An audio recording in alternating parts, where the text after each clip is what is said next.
Hello guys, welcome to the blog. और आज weekend, और वीकेंड पे अभी पढ़ाई करनी है। मम्मी मक्के की रोटी बना रही है। मक्का खाते हैं हम लोग, काफ़ी खिलाती है मेरी माँ मक्का मेरे को। मक्का, ओट्स और दलिया।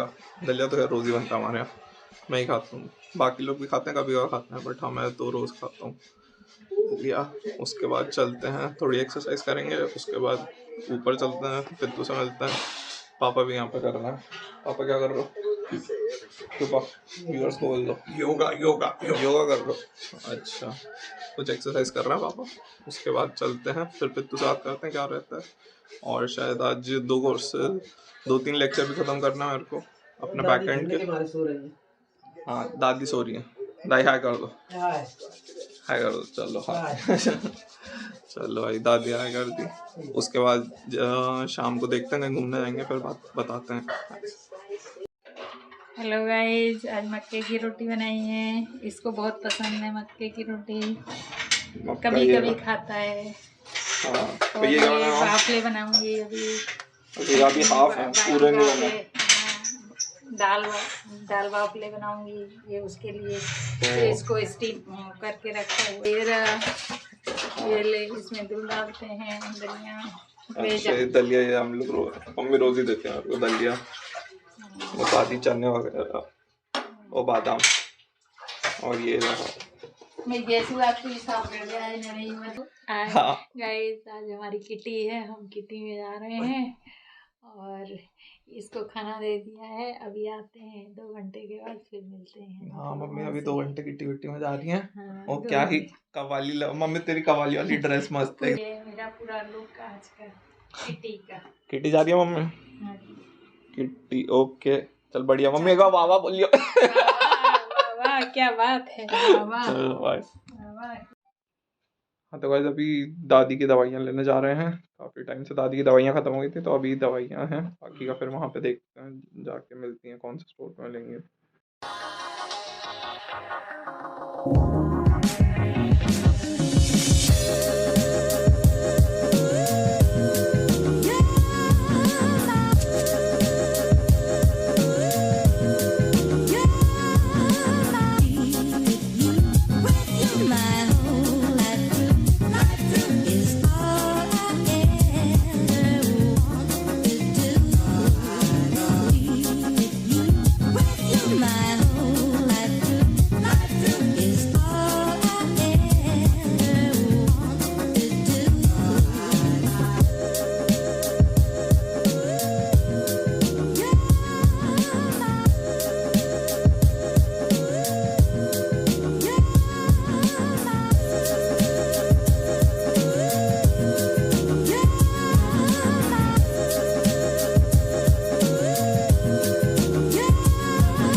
हाँ ले, वही लेगा पूरा। कंप्यूटर ले ले, ठीक है। दादी ताई दाई ये लो, ठीक है ठीक है। हाँ तो गाइस, अभी मैं पढ़ रहा था टेबल्स के बारे में। डेटाबेसेस हम लोग बनाते हैं कोडिंग में, तो उनमें टेबल्स बनाने पड़ते हैं। उन टेबल्स के जो स्कीमा बनाते हैं, उनमें किन काफ़ी सारी स्ट्रैटेजीज होती हैं जिनसे आप टेबल डेवलप करते हो। तो उनमें से 3 स्ट्रैटेजीज अभी मैं पढ़ रहा था। सिमिलर टाइप की एंटिटीज रहती हैं। एंटिटी मतलब जैसे हमारा अभी जो आपने देखा था कि मैं दवाई लेकर आया, तो उस क्लिप के अंदर आपको 3 टाइप के लोग दिख रहे होंगे। एक तो जो सेंटर में बैठे हुए थे, नेविगेट कर रहे थे, वो थे ओनर। उनके बाद उनका जितना भी स्टाफ वगैरह था जो उनको हेल्प कर रहा था, सब लोग कस्टमर्स को सर्व करने में, तो वो पूरे स्टाफ में आ जाते हैं। और तीसरी लोग थे उनमें कस्टमर्स। तो अब ये तीनों लोग जो हैं, ओनर, स्टाफ, कस्टमर, इन तीनों के रोल अलग हैं, पर ये तीनों के तीनों मतलब हैं तो लोग ही।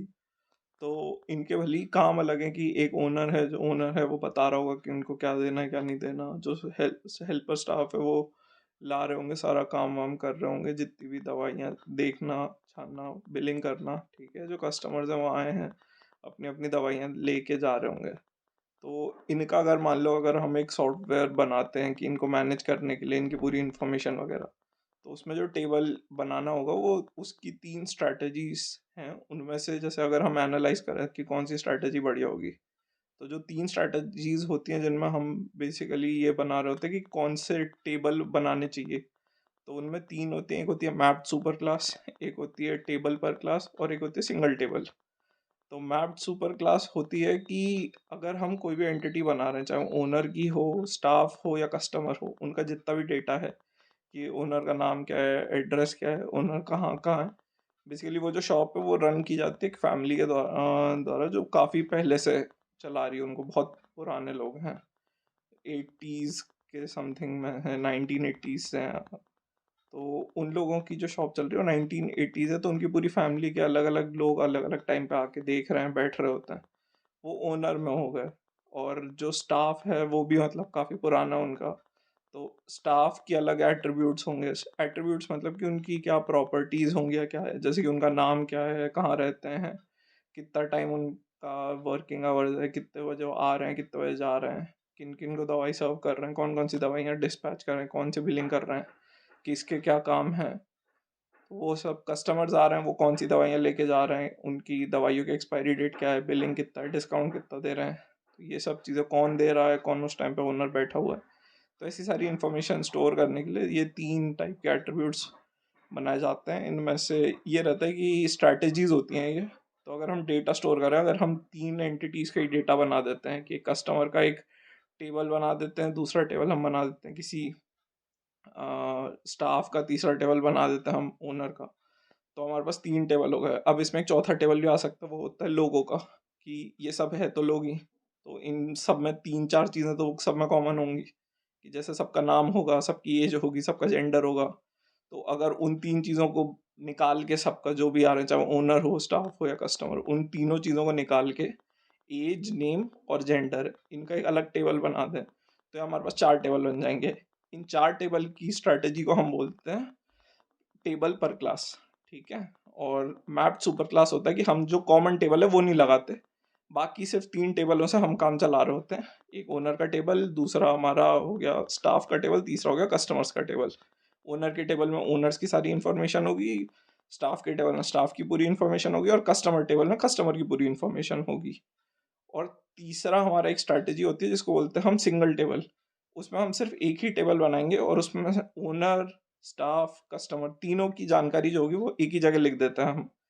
तो ये 3 टाइप की स्ट्रैटेजीज होती हैं, बट ये अलग अलग यूज़ केस पे डिपेंड करता है किसका कहाँ क्या काम बैठ रहा है और हम किस चीज़ के लिए बना रहे हैं। बट ये 3 टाइप की स्ट्रैटेजीज होती हैं जो हम डेटाबेस में यूज़ कर रहे होते हैं, सिमिलर टाइप के एंटिटीज। स्टाफ भी लोग हैं, कस्टमर्स भी लोग हैं, और ओनर भी लोग हैं। तो इन तीनों ये सिमिलर टाइप की चीज़ें हैं, या एंटिटी, हम इनको ऑब्जेक्ट्स और एंटिटीज बोलते हैं कोडिंग के टर्म्स में। तो इस वजह से इन तीनों को बनाने की, ऐसी सिमिलर एंटिटीज को हमें बाइफरकेट करने की ज़रूरत नहीं होती, हम उन्हें एक ही तरफ से बना सकते हैं। उनके लिए 3 स्ट्रैटेजीज होती हैं। दूसरी चीज़, एक मैं स्टडी कर रहा था अभी, एक फ्लटर का स्किल इम्प्रूवमेंट के लिए फ्लटर के ऊपर ऐप बना रहे थे। तो फ्लटर बेसिकली बनाते हैं मोबाइल डेवलपमेंट, iOS डेवलपमेंट के लिए ज़्यादा वो यूज़ में आता है, क्योंकि फ्लटर फास्ट होता है, रेडीमेड होता है, और परफॉर्मेंस ऑप्टिमाइजेशन काफ़ी अच्छा होता है इसका। तो उसके बारे में पढ़ रहा था, उसमें एक नई लैंग्वेज है डार्ट करके, उसको भी सीखने की कोशिश कर रहा हूँ, तो डॉक्यूमेंटेशन से गो थ्रू कर रहा था। अभी अच्छी लग रही, देखते हैं, फिर 1-2 दिन में बताऊँगा मैं उसका रिव्यू कि कैसा है फ्लटर और डार्ट के बारे में भी। If you like this video, please like, share, subscribe and hit the notification bell. Thank you so much for watching the video.